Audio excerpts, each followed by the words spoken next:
Hello, and welcome to Sunday Miracle Lab. I'm Shira Lee. Today's April 28th, 2014, and it's a beautiful Sunday day here in Montana where I am. And today I haven't really prepared anything that I'm going to talk about. I guess one of the things that have been on my heart this morning has been leading in love. There's been a lot of different things. One of the things I love about Facebook, about YouTube, about all of the different social medias is, with you can take an abstract temperature of the things that are going on in the world by just even, taking sampling the posts that are going around. And one of the things that's been kind of percolating this week is in my Facebook feeds anyway, has been the the the coach wars, I would say, um, about polarity. So there's some people that have polarity groups, and they teach polarity speaking and polarity relating, and how couples can get into their polarity, the way like their masculine or feminine polarity. Now, I find this to be useful. I found these posts, even though some of them are quite ridiculous in some ways, I do find them to be useful. And then one of the other coaches got on this week and really kind of blew a bunch of their things out of the water. And it's very interesting as I was observing this. The other thing that was strange is this week going around was yoga is satanic, right? And so, it's like the little book. I don't remember what this little book is called, but it's about a grasshopper. And a grasshopper goes to this village, and they only say good morning in this village, right? It's this whole village that they only have one thing that they can say. And then there's another village. This little grasshopper decides, oh, that's pretty cool. But he decides to hop on to the next village. And he goes to the next. And they're the good evening village. And they only say good evening. So the story is just all about this grasshopper and his journey. And it illustrates consciousness, right? In groups of people, there are different kinds of consciousness. And if you look at the polarity groups, it is a masculine protecting uh, philosophy. It is a village that says, okay, I as a man don't necessarily need to have growth or grow beyond my comfort level in relating with a woman. Instead, she has to come on my turf, and if she comes on my turf, then we'll have an exchange. And the thing about that that's actually really awesome and beautiful is that um, it is really wonderful because it's like when you look at someone's consciousness. I mean, a dog has a different consciousness than an octopus, and an octopus has a different consciousness than a jellyfish, and um, a, a raccoon has a different consciousness from a squirrel, right? There are just so many different kinds of consciousness out there, and in humans there is no shortage. If we were to look at all of the animals, there's no shortage in the human kingdom, except for we're not wearing a different package on the outside necessarily, even though some of the groups certainly do have exterior trappings and packages. But consciousness is an interesting thing in that, like, as a female, if you want to have a relationship with a man, you have to respect and honor the way that he's built.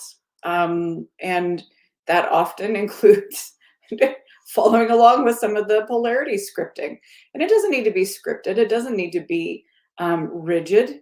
But if you really understand at the core the things that make that can activate a man to do certain kinds of behaviors for you as a woman, and ones that don't, it's actually really helpful. And this is where the clashes come: is that um, we have different ways of being. We're stewed in different pots, we're stewed in different hormones. The nature rewards us differently than it rewards the other. And so that the matter of sex is a big matter.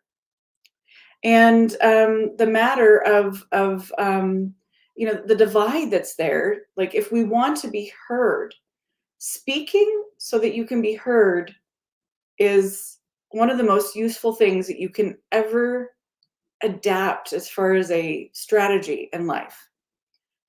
If you When you respond to a text, well, what is it do you want that you want to hear? Do you want to hear that you are coming over, I need your help moving the couch, right?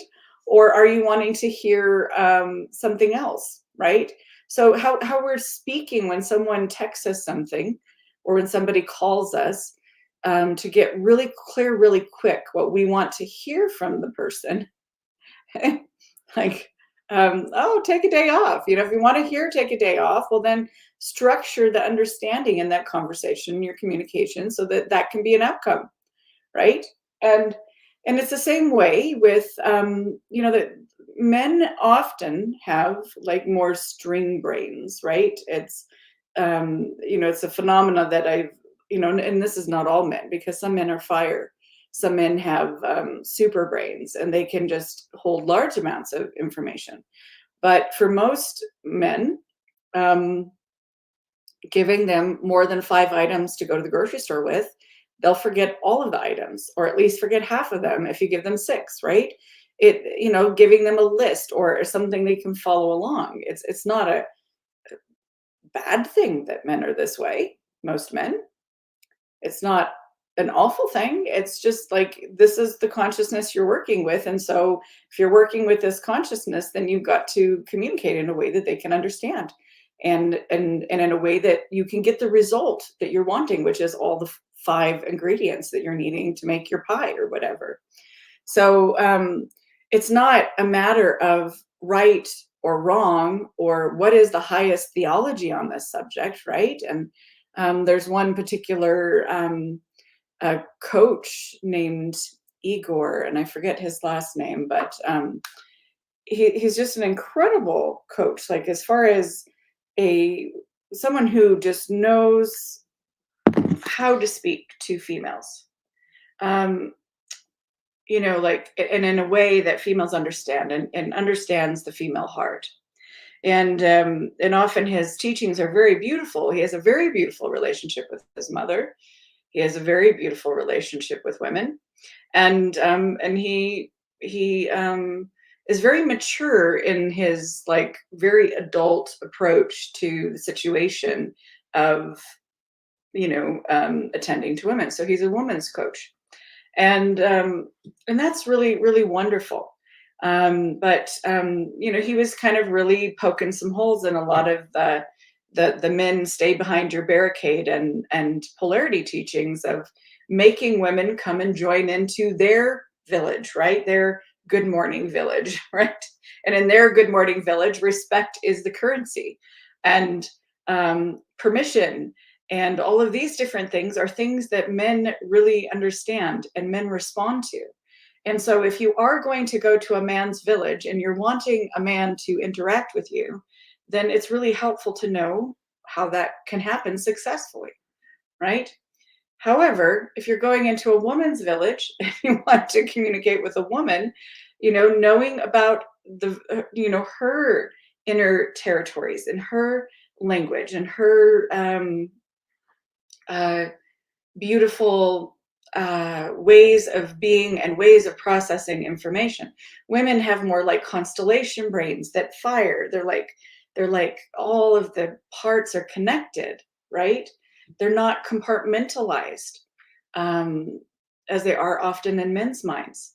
It's like all of it's just lit up, and she's it's like with us women, we tend to uh, we tend to like um how do I say this? For us women, we have all of the things open at one time, and it builds all this pressure, and we have all these worries and all of these different things, and we're trying to attend to so many different things at one time. And it's actually the simplicity and clarity of a man that really kind of does help us get out of our own way sometimes. So that's where the polarities really do work. Um, However, like if you're really wanting to help a woman attend to her deepest inner pain, like Igor is, his way of doing things is also beautiful and wonderful because he understands a woman in a more deep way.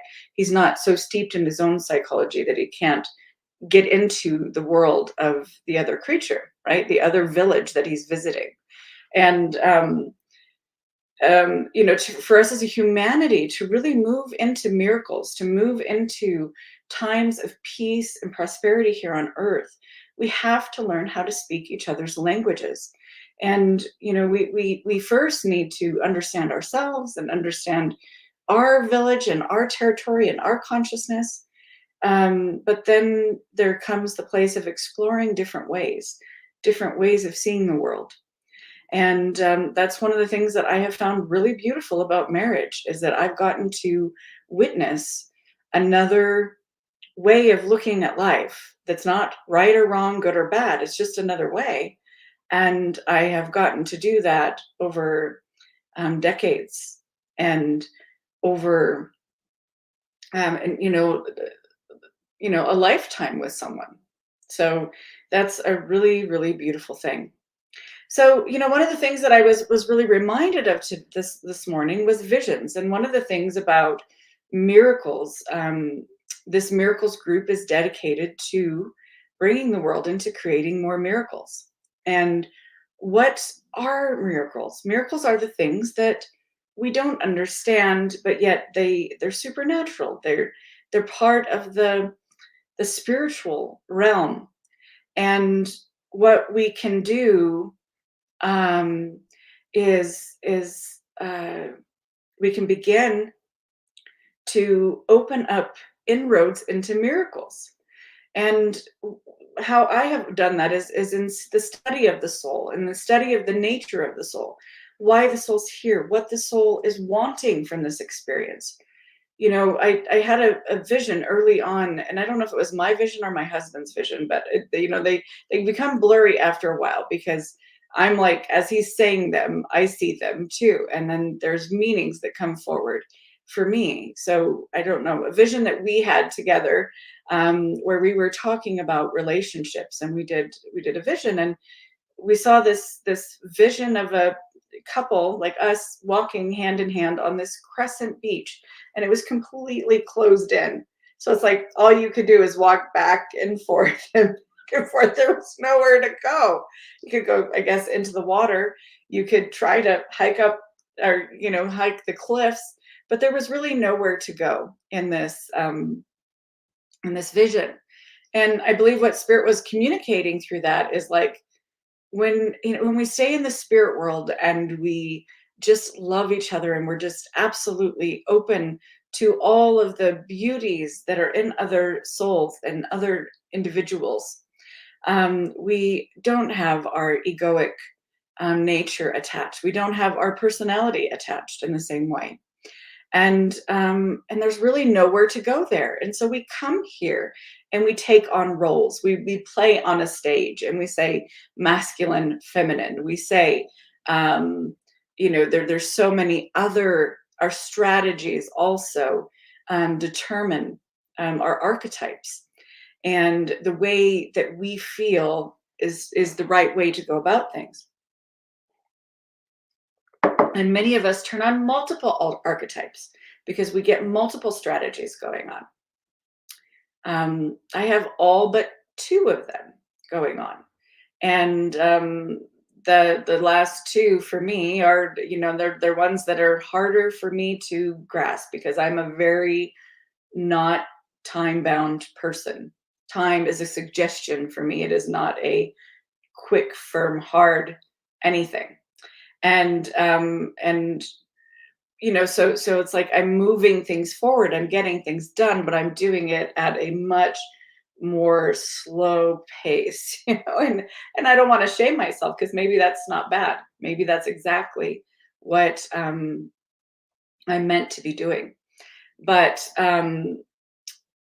what happens with us as we come here into this experience, and we have to lead in unconditional love. And sometimes we're following. Sometimes one of us has the grace to lead in unconditional love, and sometimes the other has the grace to lead in unconditional love. And I saw that in this vision that we were hiking up a mountain and we were taking turns as to who was leading in unconditional love. And this is such a beautiful vision, I think, because it illustrates that the personality, we have nowhere to go in the spiritual realms. We already are all of that. And so we came into this limited experience so that we could learn about the contrast of that and eventually come into the remembrance of our magical self, of our miracle maker, of our soul that can move and form and shape physical reality, emotional reality, and mental reality.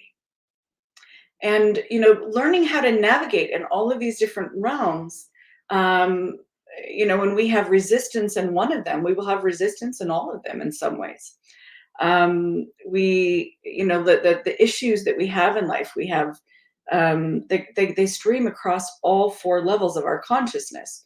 So if we really want to truly create a full healing and a full moving forward and a full experience in life, then what becomes the way to do that is to attend to all four aspects of that thing, in our lives. We can be sure to shift something for certain if we do that. So, what would be an example of this would be that, we can work on our physical level, with, say, weight loss, or healing your eyesight, or creating miracles for other people in certain areas. We can work on the physical aspects of that. We can also attend to the emotional aspects, any kind of traumas that we have surrounding that issue.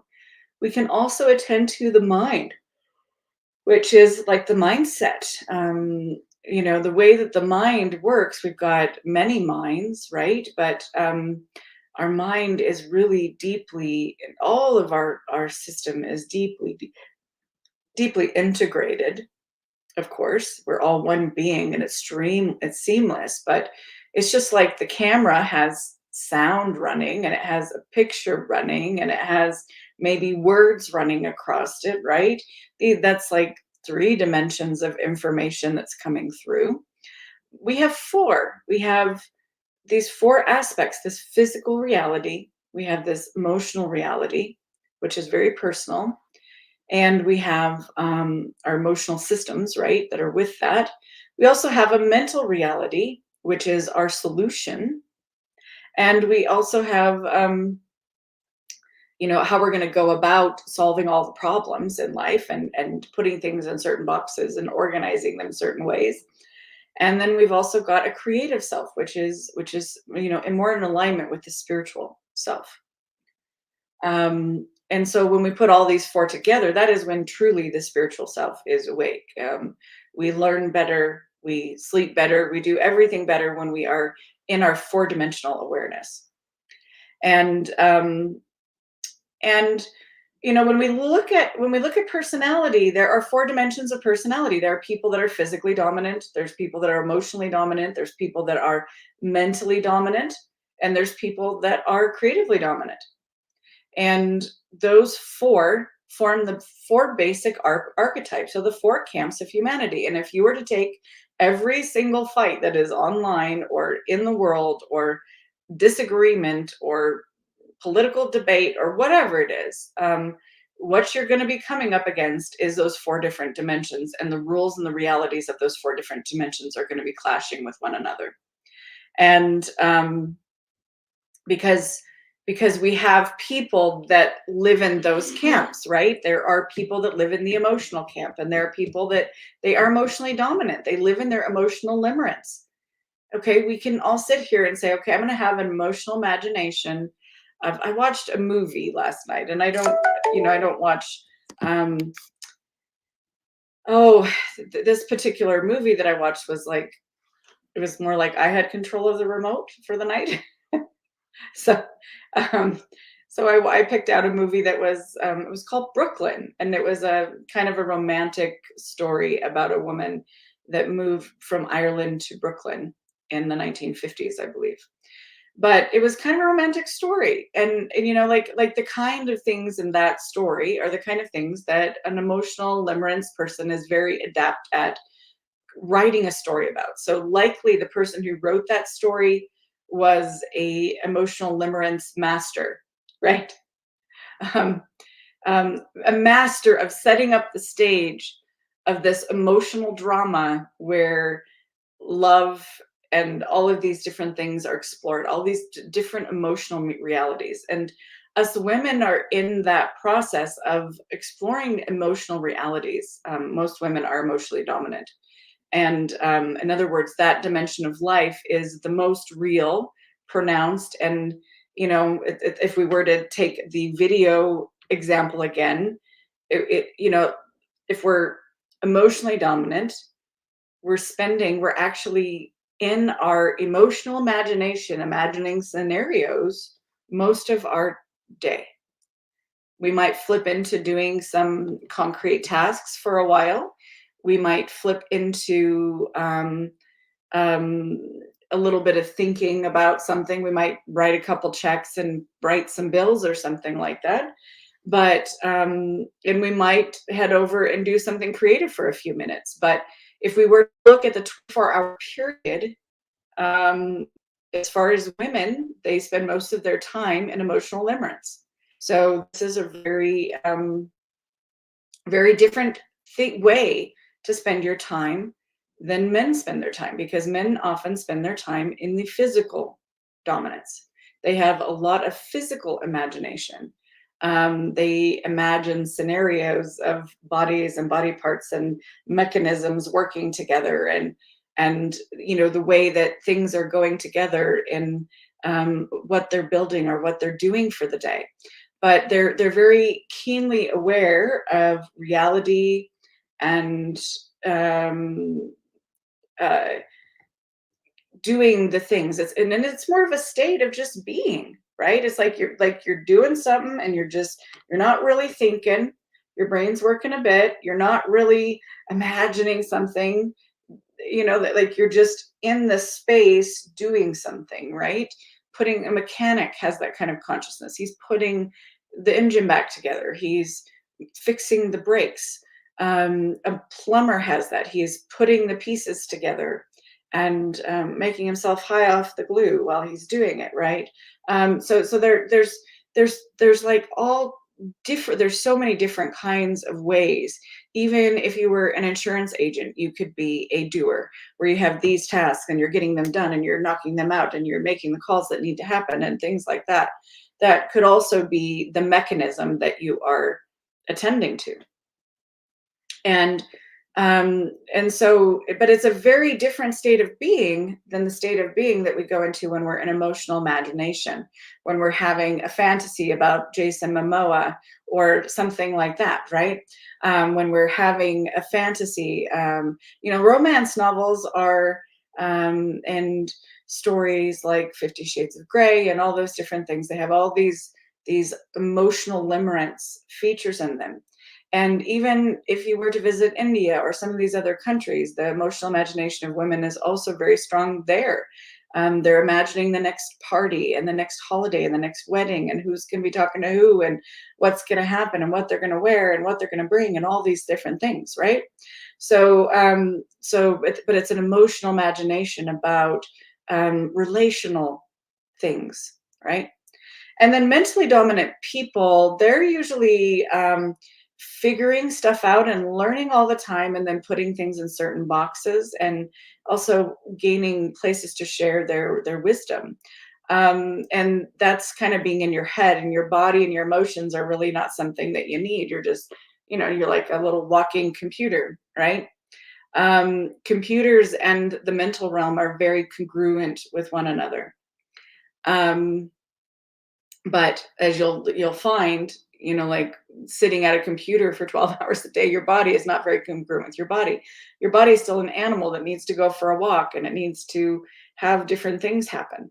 So and then creative dominant people are more like really impulsive and moving from one inspiration to the next as far as how they feel inspired. in their thoughts. But a lot of people are double dominances, right? In other words, they've got two dimensions going at the same time. Like they've got the mental and the creative or something. And this is the type of the therapist, right? So the mental and the creative are they're figuring stuff out, and then they're coming up with creative solutions, and more and more and more thinking outside the box with things, right?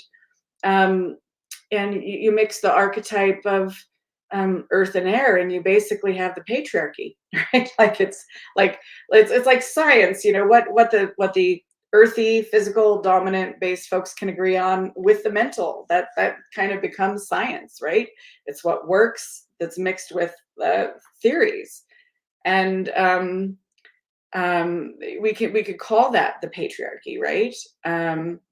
Now you put the two female archetypes together, which are the creative and the emotional, and you get a very volatile emotional creature that is like kind of a bit steamy.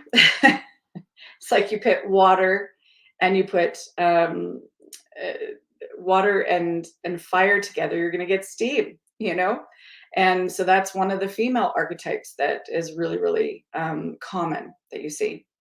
The most alluring, it's like crack to the engineer personality, or the masculine, the two men who have the two masculine archetypes mixed, and the females that have the two feminine archetypes mixed. They're like oil and water for sure, but they're like crack to each other because he's got the stability and the plan, and she's got the creativity and the emotion, and they're so incredibly attracted to one another. One little girl that I saw was reading hands at a um, uh, was at a senior all night party. So they would bring me in to entertain the kids, to keep them there all night so they didn't go get drinking and driving to celebrate being out of high school. So they bring in all kinds of people to do entertaining things. And so what ended up happening though is that I have this group of like engineers come in, right? And they've all got engineer archetype hands, and they're all going to engineering school, which is like, yeah. And then of course there's one girl that's in this group of guys, and she has got the drama queen archetype.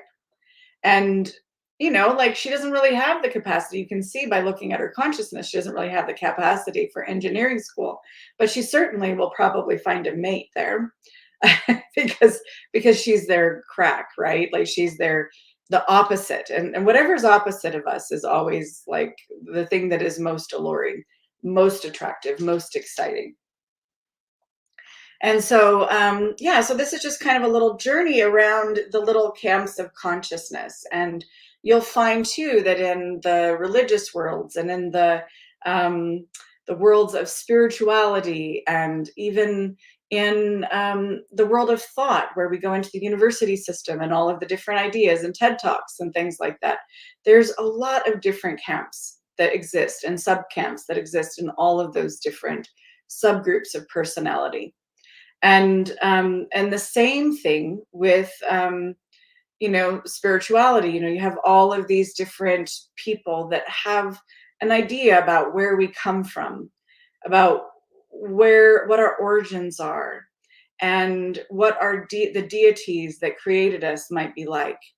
And there's also a lot of ideas about the afterlife. I was doing research for my radio show a couple years ago, and one of the things that I found was that I began to really look at like all of the world religions and see like, well, what do they think happens to us when we die, right? And I could have gotten a group of better stories in a kindergarten class for sure than these stories. It's like, is this the best imagination that we have about the afterlife?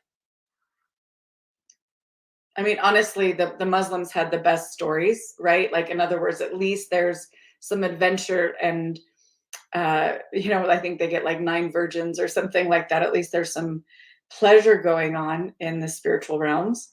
Christianity, it's like kind of seems kind of boring, like going to a nursing home in the sky where it's got like maybe a nice park where lions and lambs lay together and angels play harps or something. A little boring, not very, like not very much to look forward to, for sure. Um, yeah, there's not like like in a lot of the Eastern religions, there's like nirvana or heaven, right? Like a state of real peace and enlightenment, right? Um, and but it's very interesting because it's like you begin studying that, just religions from just that angle of like, okay, so what is their great story about the afterlife? And it is like, oh, boring, boring, boring. Um, and it's very interesting to me that like the consciousness of somebody that's in the 1800s is different than the consciousness of people now. We have different information, we have different worldviews. The consciousness of somebody in the 1200s is different. And all spiritual information comes through our interdimensional portal, which is like our connection to the astral plane, right? And all of the spiritual inspiration has to come through that portal, right?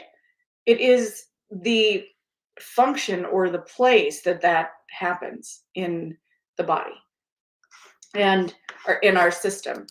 And let me just see if I can find a quick drawing really quick to see if I can kind of illustrate this a bit. But I don't know if I can. This one doesn't have. My other computer has this great little search thing where I just put it in and it finds anything. But this one's a little more archaic. But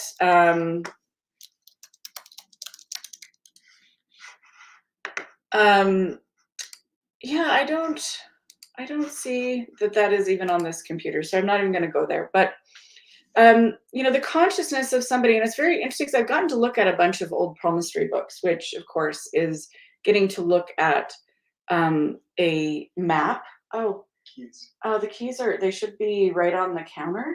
Okay. Yeah, they should be. I don't. You're gonna have to look in my stuff and find them. They could be in my little bag. Okay, well, you're gonna. I'm on live, dude. Okay, kids.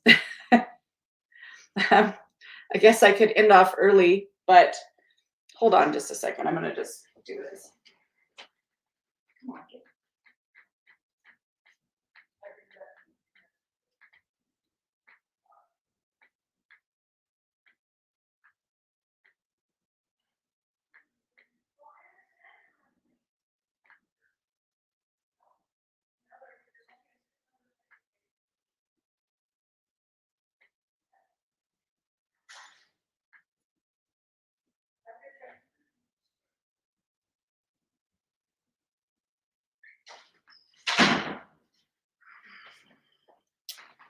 Okay, I'm back. Sorry about that. I am the finder of my family. I put my car keys somewhere. And so if you look at the maps of consciousness, though, and you look at the maps of people's hands, which is a recording of their consciousness of that,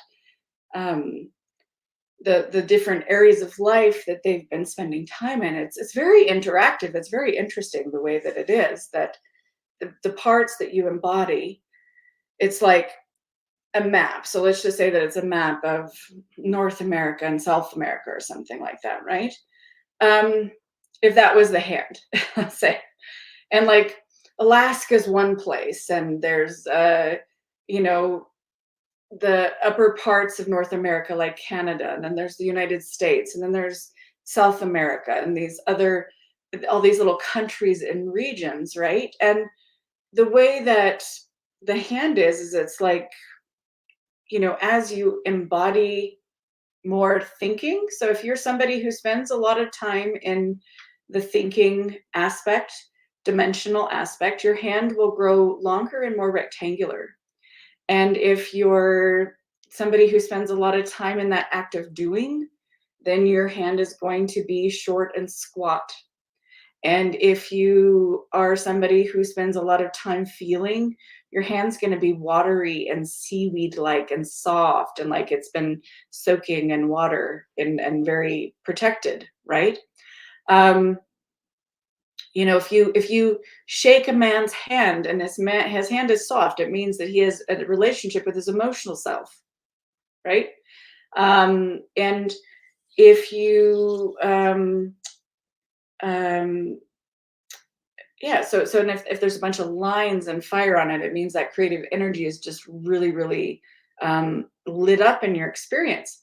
And so what can really happen is um, so that's just one part of the hand, right? So that's it's mapping your base consciousness. And then the next part is like all of these different regions, right? And so if you are spending time in the astral planes and in the interdimensional portal, that will log. And if you are spending time in the senses and pleasure and sex and all of those kind of things, then that will log in your hand. And if you are somebody who is spending time in different strategies of life, and the strategies are like they're called, I call them the ways of doing things, because I don't know of a better way. um, uh, oh, the available ways. I think I actually do have that picture, so let me just share this really quick.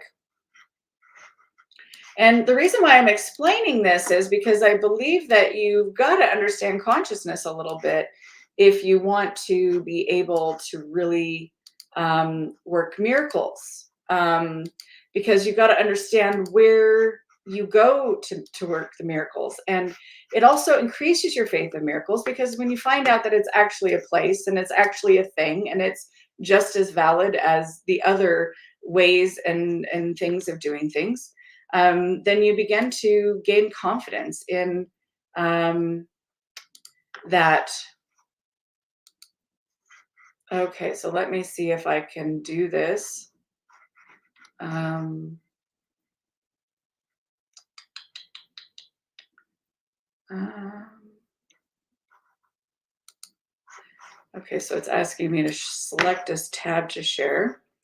So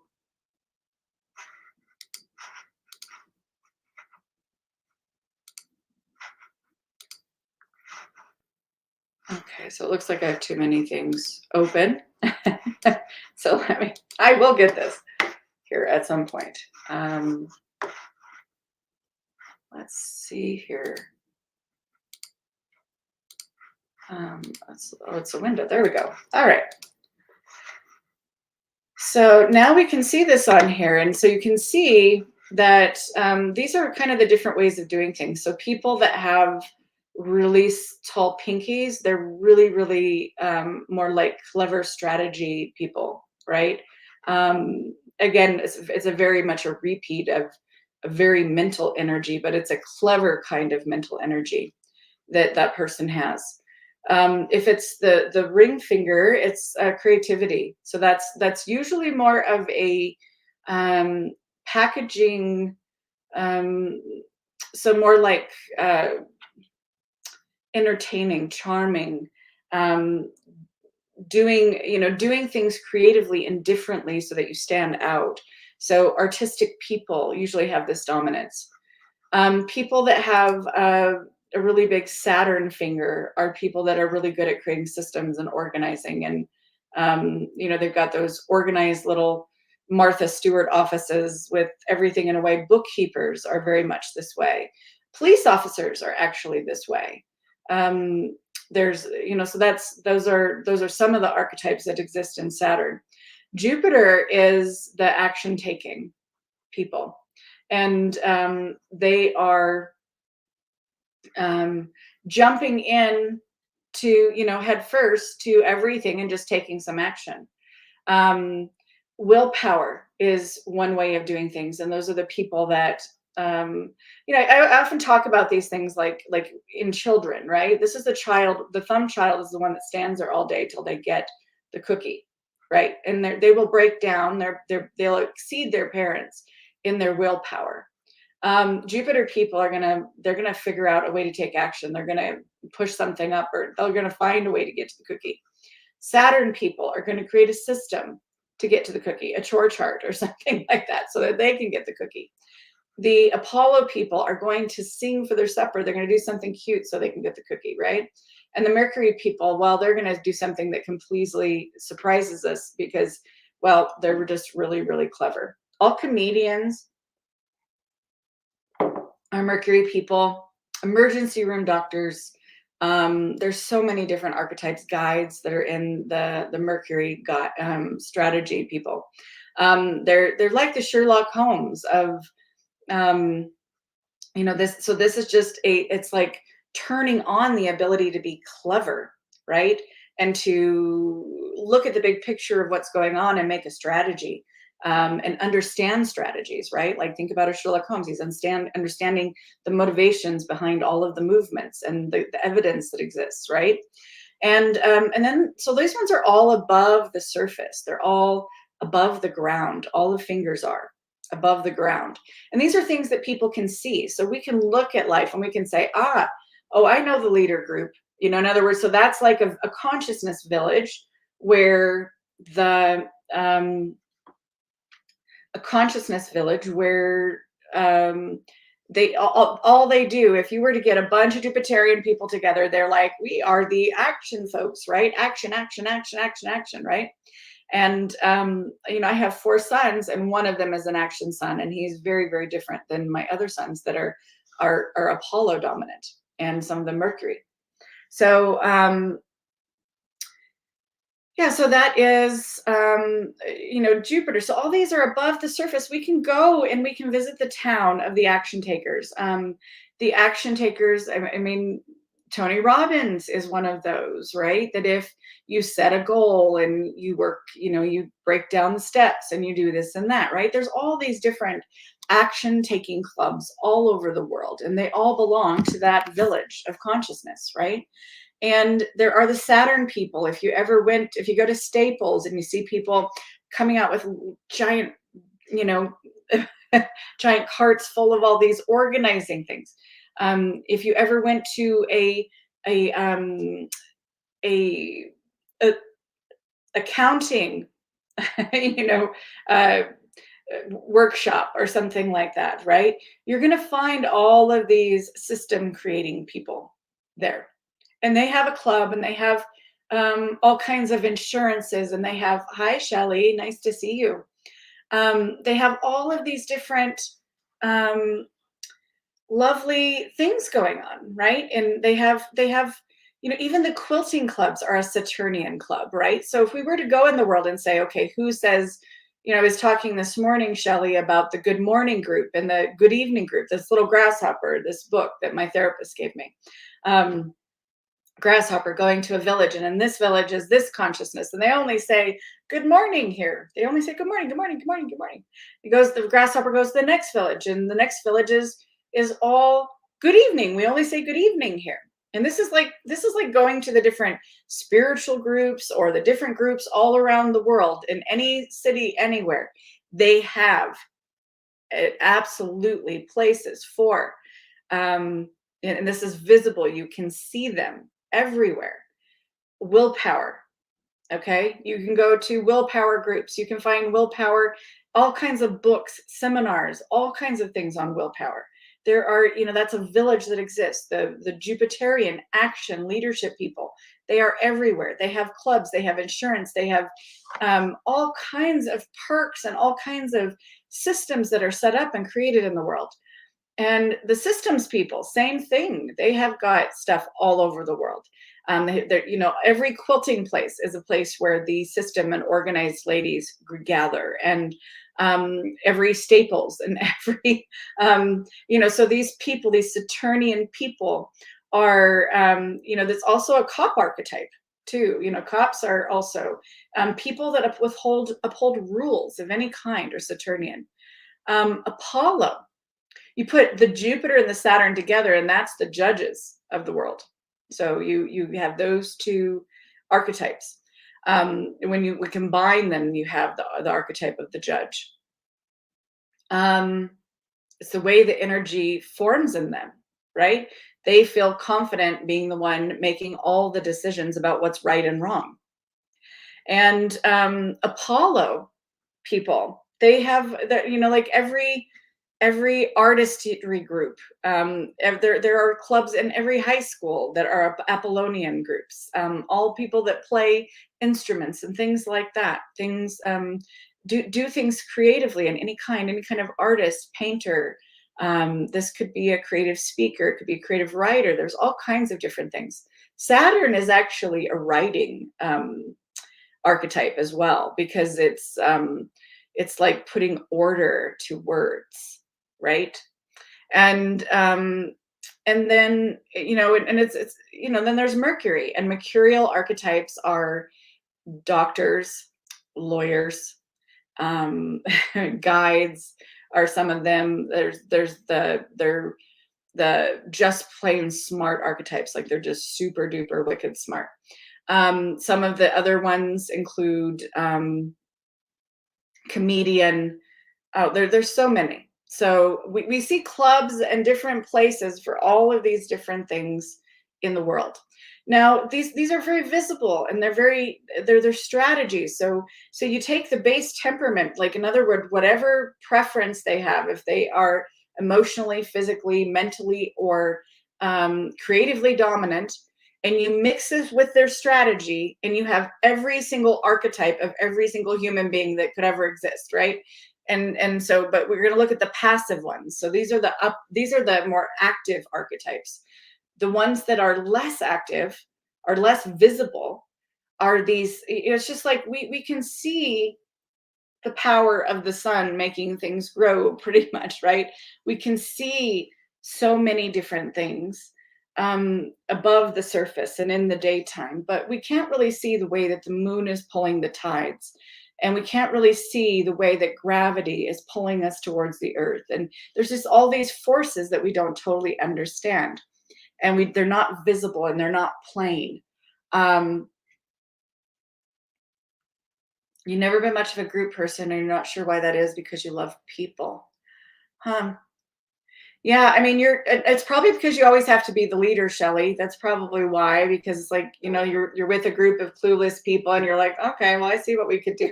I think sometimes you just get tired, Shelley, because you're kind of a busy lady. And then, yeah, so then the other archetypes that are really passive are the ones that are under the palm, right? You can't see them. These ones are all like trees that are out there waving around in the world, and these ones are all underneath. And this is like a map of consciousness, and there is no real consciousness that exists outside of the things that log on this map. There's no other appendage, or I suppose that in six-fingered guitarist or something like that, maybe there's something else there that we're not quite understanding. But these are all of so this is how you problem solve. This is like you get up in the morning, and this is like the thing that kicks in what you're going to do for today. So creative people go into an inner space and cultivate something beautiful, or get something ready to present. The Jupiter people, they are making a list of the things that they're going to take leadership on, right? Like they have an action list, a to-do list that they're going to be going for. But under the surface, there is Mars and Venus, which is the female consciousness. So we've got the female camp, and we've got the male camp of consciousness, right? And it's like the masculine one is very compelled. It's like allure. Or it's so the feminine is alluring, receiving, attractive. It is like drawing to itself. So the way that a Venusian person creates is by drawing to themselves. They've got this luscious life, or they have all these luscious things. Shelley, you're a very, very Venusian person, right? So you've got whatever experience that when we come to your house, if we're going to have lunch on the back deck, it's going to be a very luxurious and alluring experience that's going on, because you're going to put beautiful things out and you're going to have beautiful smells and things of the senses, right? Beautiful scenery around. I remember the last time I came out to your deck for a party, it was beautiful, the birds and the creek and all of these really wonderful things. So so that's Venusian people. And Martian people are very they're very compelled, they're very attracted, they're like the other end of a magnet, and they are they're very brave, like they're fearless, right? So if you put Mars and Saturn together, that makes the archetype of the police officer. So it's a very daring personality with someone who likes rules, right? And that creates the police officer. Now you mix you mix other things with that Mars, and it changes the energy. So a lot of people have like different dominances that are kind of working together. So the feminine is anything that is, again, of the senses. Now, everything that is thumb side of Saturn is um, more human related, doing the busy work of life that is being done, right? The other side of the hand is more relational and artistic and sensitive and all of those things. And that's more the moon side, which is the other side.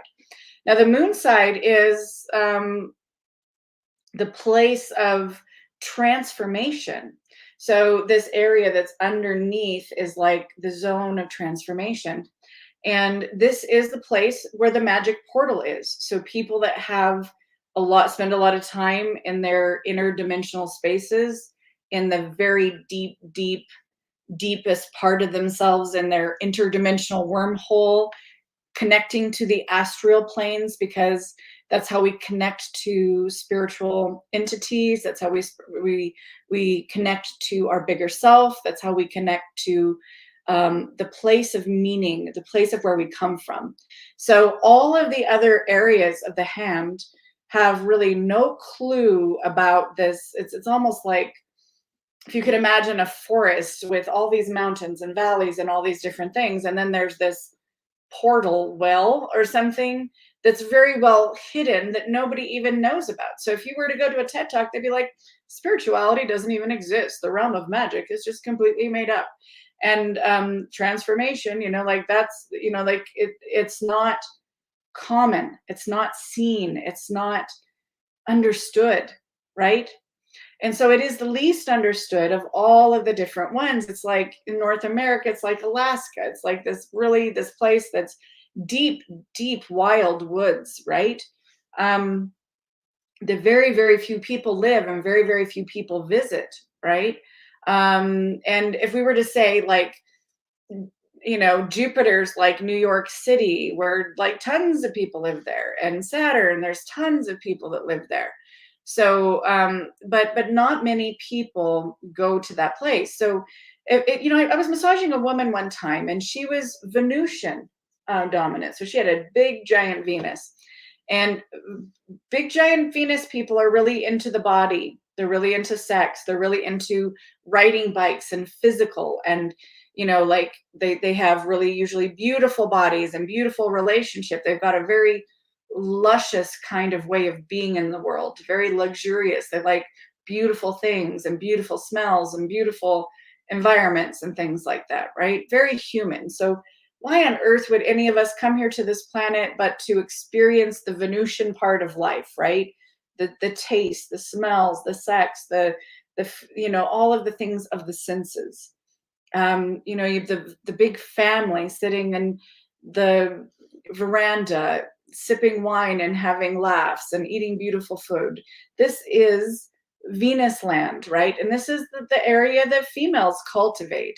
We really are into our home and into creating luscious environments, and we're very sensitive to our environments and how they feel and how they look.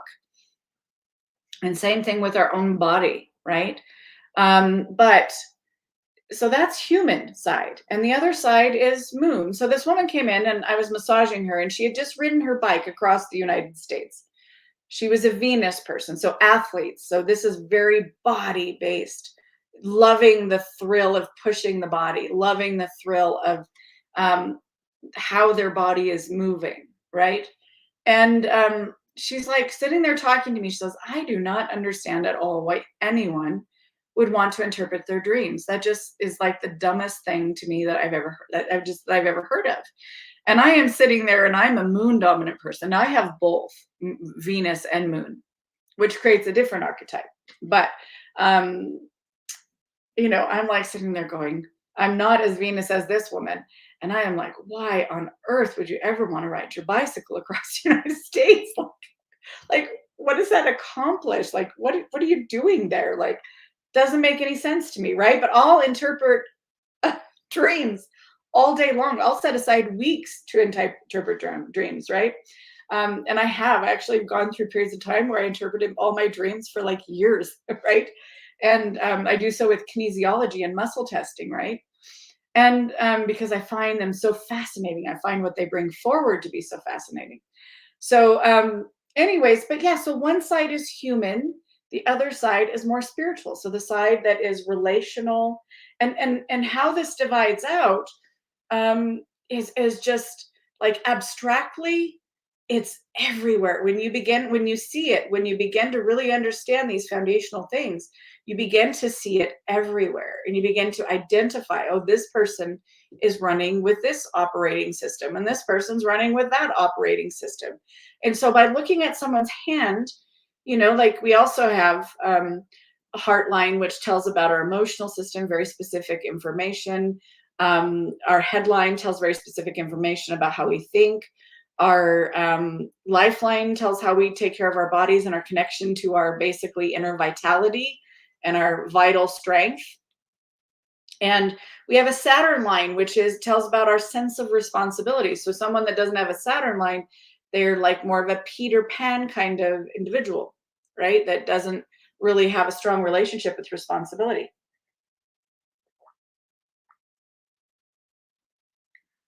So the thing that's fascinating about this information is, like when we do hand teaching, when I do hand teaching, the first 4 hours we focus on only the thumb, because the thumb is such an incredible, like looking at it, when you get to see someone else's thumb, you get to know how they do things, how they accomplish things, what their willpower is like. Are they the kind of builder that's going to show up 2 hours every week, or are they the kind that's going to show up and get it done and he's not going to stop until he's done, right? You can tell that by just looking at the thumb, just glancing. And it's real, it's true. Like you spend time in that zone of life, you spend time in Arizona or Antarctica, it logs on your hand, and you have to spend quite a bit of time in one of them for it to log. You can't really fake it. So I'm going to kind of zone in here. So you can't really, these are hidden. And if you look at, Oscar Wilde said that everything in the world is about sex, except for sex. And that's about power, right? Sex is about power. And I really like that quote because it really illustrates that the masculine and feminine is underneath everything. It's hidden there underneath in the hand. We're not seeing it, but all of life is about that, right? It's an undercurrent that is flowing all of the time, this masculine and feminine exchange and attraction and all these things that are going on. They are informing all of the movements all around the planet. We could even say that the Mars, or the masculine, has built every bit of civilization for the Venus to make life more luxurious and more wonderful for her, because he wants to come eat at her table, right? So what's really interesting today when we look is that a lot of men are very Venusian, right? So that doesn't mean that you're feminine or masculine necessarily. It's more your relationship with receiving from life and your relationship with giving to life. And so it's very interesting, like all of the guys, like even if you look at Joe Rogan, and then there's so many health coaches and influencers that are online that are like good looking and they have nice bodies and they work out all the time and they talk about what they eat and they talk about all the things that they do to keep their edge, right? And they're very bougie, like in the way that they have these beautiful gyms and they've got all this bougie of the senses um lusciousness that they're building into their life. But it's very interesting to see how many men are embodying Venus these days and how many females are embodying Mars these days. We have more advocates. So the advocate, or the person that's fighting for the underdog, is a masculine archetype. And it comes from the area of Mars. And it's amazing to me how many females have large Marses and tiny Venuses these days. There's a lot. And how many men have giant Venuses and tiny Marses, right? Yeah, very, very interesting to study the archetypes over time. And it's really fun to look at the old hands. And, we used to have more of a peasant hand. Most everybody had a similar type of archetype. And there wasn't as much variety as we have today in personality archetypes. So, but the place of the spiritual transformation is the moon.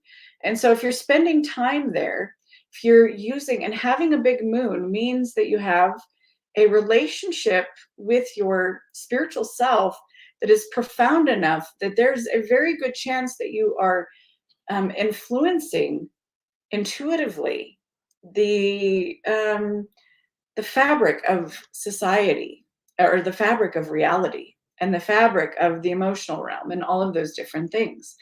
Because moon people are spending a lot of time in the control center, right?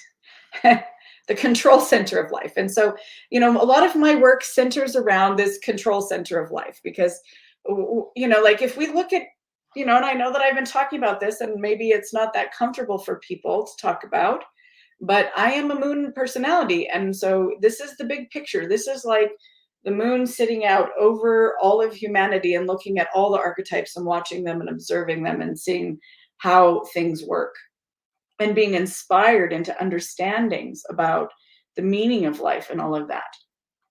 And so that's how my personality naturally formed. And it was probably through abuse, right? Like, the day that, my mom told me that, I ever heard a conversation actually that she was telling somebody else that my father found out that my mother was pregnant with me. He took her up to this really remote mountain lake that hardly anybody knew. You had to hike really far back. And he told her that she had to have an abortion or else he was going to basically throw her in the bottom of that lake and no one would ever find her. And, like this, I was conceived into a very violent situation. He would throw her down and kick her in the stomach when she was pregnant with me. It was like that darkness in him was trying to kill my light before I was even born, and to keep it from coming in. He was really influenced by the darkness, right? And, it's interesting because I'd always wondered, if I looked at his hands, if there was any way that I could see, his psychopathy or anything like that. And I really couldn't. See it, because he had developed his archetypal stuff just like everybody else. And so he had different things, but there were a lot of things that I did see that really surprised me in his hands. I got to see him through a jail cell one time where he put his hands up for me. And I just kind of, did some observing of his makeup. But yeah, so for me, I became spiritually dominant because I was in a very hostile in utero situation. And so obviously the stress of that was sending me backwards. So I kind of kept a portal open to the spiritual realms that is more profound than most people do, right? Usually when we come in, we fully embody, we get on the stage of life and we begin, navigating around and doing what we do. We take on our character, our personality, and we begin to really just navigate. For me, there was always this wanting to go back to where I came from, did not want to be here. And but also too, there was like an opening to the bigger part of myself that was continually asking questions. So if we were to take the child analogy that I said, okay, like the little girl is going to do something alluring to get the cookie, or the female archetype, the Venus dominant person. Even little boys are this way. They, like both Angelina and Brad Pitt are both Venus dominant people. You can tell by looking at their hands, right? They have that allure that is coming through them, alluring people. And especially, usually they're a creative archetype too. So that Apollo, you bring that Apollo and the Venus together, and it creates a very, very alluring archetype. Um, even uh, people remember them, and they somehow just stick out and all of that. And Martin Luther King Jr. had that archetype, and if you he used that same energy that to influence others to start a civil rights movement, right? But he also used it to have affairs.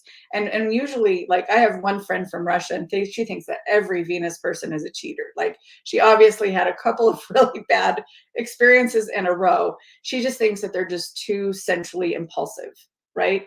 And they have a hard time controlling eating. Gluttony is just their real sin in general, in every area of life, right? Being a little piggy at the table, going a little bit too far with things. And so this, but again, I don't think that every Venusian person is a cheater. But one of my hand friends, who's also a master analyst, does. But she's had, like, there's some people, like, they've had too many experiences that lead them in directions, and they get rigid about that, right? And who knows, maybe she's right. Maybe there is just an impulsivity that could be congruent to cheating in that particular archetype. It could be. But yeah, so the moon, though, is the portal to the magic space. And those who have this, they have a magic wand. They have an opening to getting the answers about the whole world, right? They have a relationship with inspiration. They have a relationship with the world of meaning. And and for me, it was very young when this stuff started for me. I mean, I remember when I was laying in bed as a little small child, and my mother, I could hear that her and my brother weren't in the house, and I would just close my eyes. And this is part of how my supernatural gifting works, is I could close my eyes, and all of a sudden I was hovering up above the whole property, and I could see above our house, and I could see my mom was outside helping my brother with his bike. So then I knew that I could, I was just in that blissful, just waking up from a nap, 2 years old, I just remember it.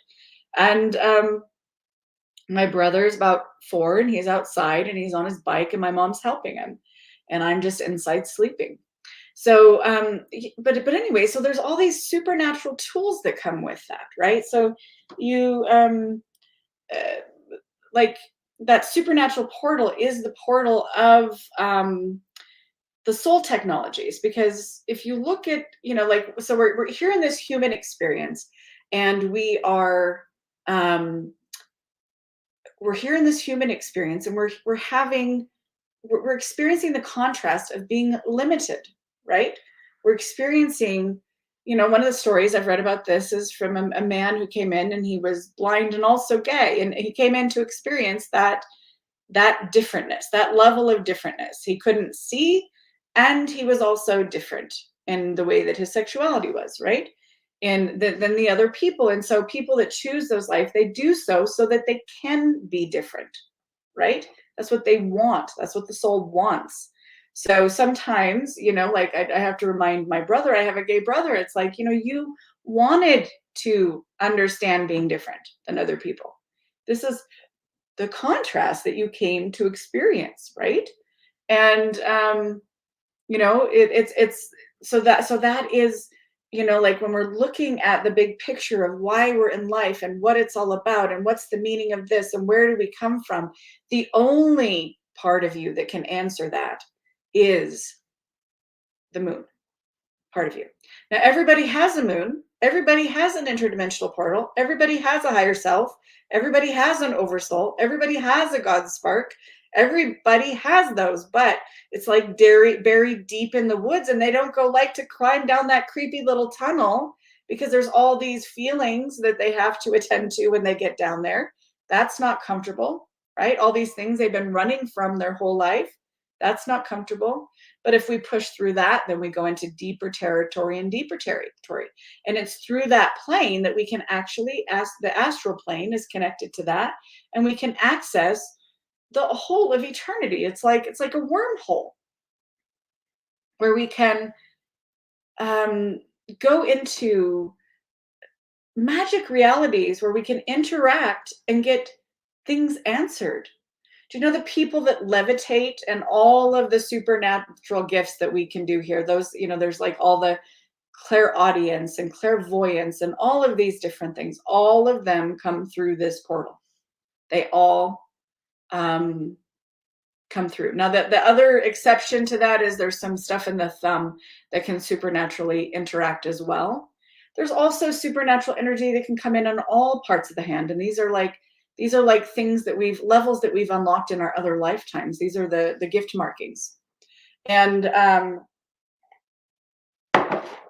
so the thing about the magical wand area, though, the spiritual, the transformation area, the moon, is that the more we spend time there, the more we remember the part of us that isn't limited, the part of us that doesn't have to play by reality's rules, the part of us that can manifest anything that we want, the part of us that can that understands why we chose the experience that we chose, why all of our soul technologies, our connections to all of our supernatural relationships, because all of our relationships are supernatural. When our loved ones die, we can go connect through the interdimensional portal and we can talk to them, and they can come through that portal anytime, because that, like, in other words, the spiritual self, we all have an action self, and some of us have missing fingers, but that if someone's missing a finger, it really means that there's like some kind of huge karmic thing going on around, like if they're missing their pointer finger, they've got something huge and karmic going on around that whole action taking thing in life, perspective of life. It's just completely like they don't get it at all, right? Again, not everybody is exactly the same. It's just a little bit different, a little bit different for everybody. But we remember our supernatural self that is able to bend the fabric of reality. So this is where we can go in and we can do magic healings on people. And again, we can go in and find out why this is happening in the first place. And do we have permission to do a magic healing on this person?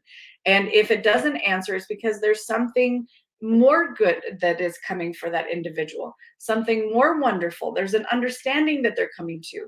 And we don't get to really take anything from this life except for our understandings and our experience and our relationships and things like that. We likely came in with most of our relationships. It's amazing how we all play for one another, and we do play. Sometimes your father will be your spouse, sometimes and from one life, like there is no real sex in the spirit world. We often prefer to incarnate as a female because females have certain challenges, and that's the thing that we're working on. Or we prefer to incarnate as a male because males have certain challenges, and that's the thing we're working on, right? But we kind of go back and forth. But the soul is really neither. It's both. It's full. It's everything, right? It's the spectrum. And the soul doesn't need food. There are people that supposedly go on this planet long periods of time without eating or haven't eaten in years. That is through the spiritual self. Like if you could hook up to the nutrients of the spiritual self, I believe that you wouldn't have to eat necessarily, because that part can bend the fabric of reality. And so this is like a way of doing things. So when you are a child and if you become moon dominant, your automatic way of being is going to be that you're going to pray for the cookie to come to you.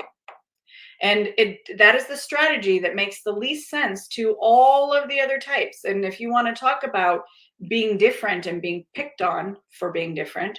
Spiritually dominant people are picked on because their way of seeing the world is 360 from everybody else, right? The As I've gone through my healing process, as I've gone through all of the layers of my inner pain and different things like that, um, I have gone in through um, I have gone into these this process of unshaming myself. And I'll tell you what, being moon dominant and being picked on by my teachers, by my friends, by, you know, like I was always the person that was showing up and with my essential oils and my harp and my magic, right? And when people, and a friend that had a heart attack one time, and she's like, could you just stop it? She's like, I don't want your oils and your harp and your whatever. That's what she said to me. I don't believe it's does anything. It doesn't do anything. It's stupid, right? People with their little rocks and their little this and their that's and their, like people do not understand people whose brains jive on that spiritual plane. You too, Shelley. I know that you are somebody. So there's a shame that comes with it because basically all of the rest of humanity will shame the way that you do things, right? The things, the priorities, the things that you spend money on, the things that are important to you, the way that you make money, all of those different things will be shamed by all the other types because they don't understand them. And this is really the great, like this is, the Tower of Babel, right? Um, if if like if the story of the Tower of Babel is that the humans were building a a thing that reaches straight to the heavens, right? And God scrambled the languages and so that they couldn't work together anymore to build that thing. And the thing is, if we wanted to go straight to heaven on earth, we would learn these languages and we would learn how to speak them. And we would learn that the people that live in these other ways of being are not bad. They are different. Every clash that you have with every human being that you've ever had and that you ever will have has to do with their personality archetypes being different, their tribalism being different than your tribalism. Your way of doing things is different from their way of doing things. And also the lower energies, the wounding, the places that the lower energies have gotten to them. And this is in hands, we call this the life lesson. And so the life lesson is, like, it's like, it's the most difficult spot, right, for everyone. And, and that's the place that the lower energies have laid with the person. They've had access through the generational lines, however everything came in. It's the place where the doubt gets in and begins to work on them. And it's the most unconscious place for the individual, the place that they're the least aware of. And there's, but all negative interactions are this. And this is why, I know that people don't understand why I'm circling around this information, but I believe this information is very important because you're not having problems with other people. You're having problems in your understanding of other people. You're not, there is no woke person that is, there is no this, there is no that. There is, and if we are going to get anywhere, if we are going to build a tower a Tower of Babel that's going to go straight to the spiritual places, if we are going to create that heaven on earth, if we are going to open up the magic portal that we all have and begin to really create inroads there, then what has to happen is that we have to learn to understand how to do that. And we could turn heaven into we could turn this place into a heaven on earth in a very short time if we would work together to understand each other and overturn these lower energies in the ways that they have access to our lives. So I believe, there's technologies that we have in our hearts. There's technologies that we have in the way that our minds work together. In the group, we all are just one soul, and there are some powerful souls. I'm a very powerful soul. I have enough of a relationship with my spiritual sister, my spiritual self, that I have been able to bring forward really amazing things in my life. I create really amazingly, really beautifully, because of this relationship that I have with the inspirational world. And the thing is, though, is that if we can remember our unlimitedness, and if we could begin to really speak the same language and really dive deep, like that portal has all of the information about how we can rebuild our planet. It has all of the information about how we can structure societies. Has all of the information about how we can heal addictions and how we can get along with one another. It has all of the information that we need to build heaven on earth. And it certainly has the information that we need to go to the spiritual planes and figure out the way to get rid of these interdimensional interlopers once and for all. Okay? Because the astral plane, like when you're an undeveloped soul and you're not totally in touch with your higher self and different things like that, there are ones that have access to trauma and they've developed giftings, but they haven't developed the spiritual maturity to be able to really interact on the higher planes. And the wormhole is kind of intelligent, right? So when you don't have the personal development level clearance to have access to higher information, then you don't really get that information. Instead, you can get the lower entities. So, and it all depends on our intentions, and it all intends on what we're allowing and bringing into our lives. But if we were doing satanic rituals and murdering people and drinking their blood and interacting in all of those really, really dark ways that we know that these kinds of people that do these things do, and go into the astral planes and create from that place, you call forward some really, really dark entities. And these dark entities that these people have been playing with are they're the antithesis of life. They just want to destroy life itself. And so if they're doing a pretty good job of a lot of the oppression that we're really feeling, we can look at the world and say it's because of this person or this group or that group or this consciousness or that consciousness, right? But really it's these dark energies have been bringing technologies that are enslaving us, and they're tying us in more and more ways. So and I believe that this is the shift that we have to do. We have to be able to walk into these higher planes and bring it forward, the information, so that we can transform this world if we ever want to create a world that works for everybody. So anyways, I need to get going. I hope you all have an absolutely wonderful Miracle Sunday, a wonderful Sunday. I wish you absolute weeks full of miracles. And the most quick way that you can have access to your interdimensional self, your portal, is to join your 4 aspects into one moment. It's like opening the window for the bigger self to get through. So you do that this week. Bring your emotional imagination, your romanticism into the moment. Bring your feelings into the moment. Let go of things. Put them to bed, move forward. Allow your true, authentic emotional self to flow in the moment, and the place, and the great cutting edge of where all needs can be met in the moment.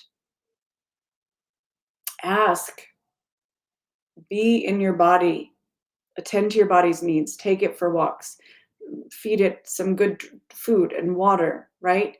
Be in your body, be connected to your body, have your mind disciplined to be a part of this experience in a non-obtrusive way, and allow that creative like the warm sun to just come in and warm your life. And you do that in those four, in all four aspects together in one moment, creates an opening for your bigger portal self. So you all have a very wonderful day. Thank you so much for coming. I love you all. And I will see you soon. Bye-bye.